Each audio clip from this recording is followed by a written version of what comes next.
Yo, what's up, family? This is Building the Block podcast, where the conversation is real, relevant, and restorative. On this podcast, we discuss all things urban to provide holistic solutions to bringing healing to our communities. I am your host, Phil Ford, and together we can build up the block one brick at a time.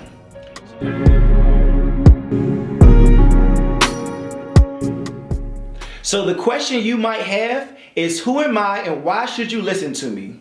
Well, over the last 10 years, I have served in urban communities throughout Washington, D.C.'s Wards 7 and 8. I spent 5 years in education. 2 years I spent as a chaplain in a men's homeless shelter. Another 2 years I was working with an organization called Young Life, serving inner city youth. And then I spent multiple years running summer camps in urban city areas. That's just a little bit of who I am. I am also a second year PhD student. I am currently moving into my final year. There's so much beauty in Washington, D.C. I think we just have to take a moment and really look deeply at it. And so one thing that I'm going to be doing is I'm going to be looking at the research, because if you're like me, you type into Google all the time, how do we best mentor youth? How do we best serve our community and different things of that nature? Well, what I'm going to be doing is I'm going to be looking at the research and I'm going to be providing solutions. In the future, I'm hoping to have many people come on who are serving in the community, different advocates, different educators, many people who can speak into the depths of what is happening in urban communities throughout America. So look, let me ask you a quick question. I have my notes right here, so I'm going to be scrolling, but I want to ask you a few questions and let me know, do these numbers sit right with you? 7,000 young people, students, will drop out of school every single day. 1.3 million students fail to graduate from high school every year. 1 in 3 college freshmen will graduate and get a job in their field. 16% of American high school seniors are proficient in math and interested in science and a career. Only 33% of teachers who teach STEM have a STEM degree. USA is ranked 25 in math and 17 in science out of 31 countries. 25 years ago, USA was number 1 in graduation rates. Today, we are number 17. These are numbers from a holistic outlook.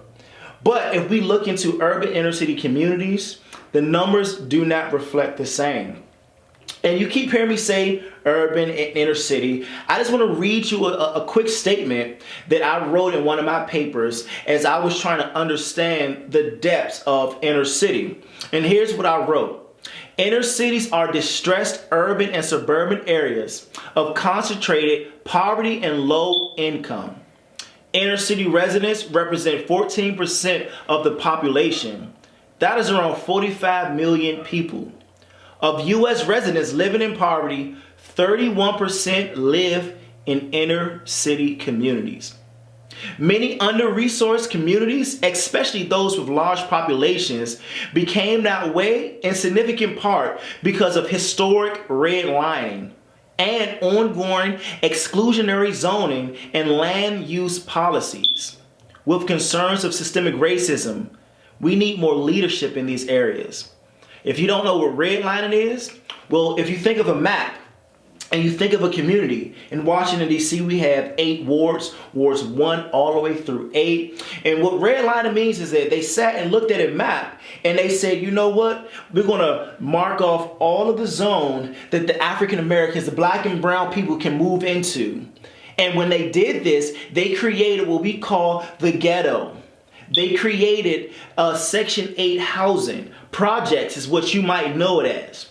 And so that happened in many cities across America. You can think of Chicago, you can think of Detroit, you can think of different areas all throughout America, and you can see how redlining, how the government, how systemic oppression is keeping our people down. But this podcast is designed not to just talk about the problems, but again, we are here to create holistic solutions, and we can do that together.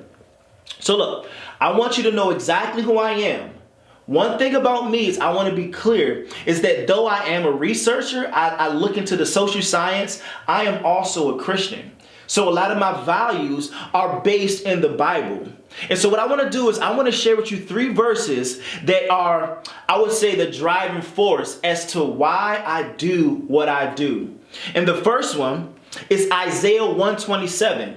It says this: learn to do good, seek justice, correct oppression, bring justice to the fatherless, plead the widow's cause.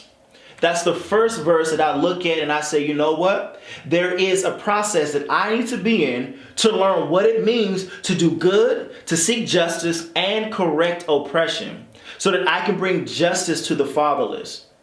And so the next verse is James, it's 1:27.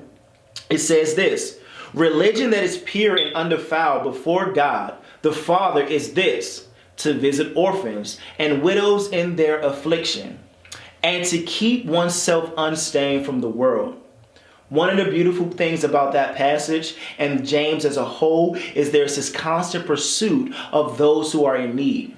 It is a constant pursuit of the poor, those who have been oppressed by the rich. And so we all know the saying, the rich get rich, the poor get poor. James was completely against that. And so there are a lot of issues there that James is referring to, but he said pure and undefiled religion is one that goes after those individuals who are hurting, who are outcast. And then Jesus, of course, he said, blessed are the merciful, for they shall receive mercy. And so my entire outlook is rooted from a Christian worldview. But see, I did something different than a lot of Christians. Instead of going to pursue a PhD in theology, I decided to pursue a PhD in social science, because I realized that in order to help build up my community, even the church in these communities, is that I need to be looking deeply into the social science. I need to be looking deeply into the research, and I need to be able to provide an educated response to why I believe what I believe and the solutions that I am looking to offer. So we're going to talk about youth advocacy. If you don't know what that means, it's giving a voice to the voiceless. I teach right now. I'm working at a school called Cornerstone. And while I'm there, I am constantly teaching my children, my students, what it means for them to have a voice. So we're going to be doing a lot of that, thinking about youth advocacy and advocacy as a whole, really. What policies are in place? What policies need to be changed? How do we go about making change in our community? Well, some of that has to do with decision makers, and I do mean law decision makers. So we're going to be talking about some of that. The next thing is mentorship. Mentorship is a very close area to me. I do believe that God has called me specifically to mentor. That's one passion that I've always known that I have, is to go after the orphan or the fatherless children that are in these communities. We know about what happened during the crack epidemic in the 80s. Into the 90s, where you get the war on drugs, and I'll get into that more. But mentorship is something that is really, it's just on my heart, and I want us to really dive into that area. The next area is education. I think we're going to talk a lot about education. Education needs to be reformed. A lot of education is colonized. It comes from a European perspective in most ways. History is taught from a European lens, and when you look at books in schools, the curriculum is mostly white. It is geared towards white Americans, and it's also just geared towards making history comfortable for white Americans, while leaving out really good historical figures who are African American, who have really fought for the freedom of our people. And one thing I do believe, even as a Christian, I believe that in order for us to really see ourselves in the Bible, to see ourselves in education, to see ourselves thriving in community, we need to really look back at our history. Not just the history of us being slaves, but we need to look back at some of the really key figures in our history. I'm thinking W.E.B. Du Bois. You have Nannie Helen Burroughs. You have Nat Turner. You have so many different people that we can look at And over the years, I've been learning a little bit about my own history, and I found out that my grandfather was a part of the African American Negro League. When I found out, I was upset with my family, because I was like, man, I might have actually kept going with playing baseball. But either way, so yeah, we do need to look back over our history. Next thing is we have finances. We have to talk about finances. We have to talk about what does it look like to actually close the wealth gap in America. We have been, as a community, we have been discriminated against when it comes to education in this area. And so we really do have to go back and undo a lot of learning, undo the consumer mindset. Because if you just look at numbers and things of that nature, when it comes to Black Friday, Black and brown communities are individuals who spend the most money on these days.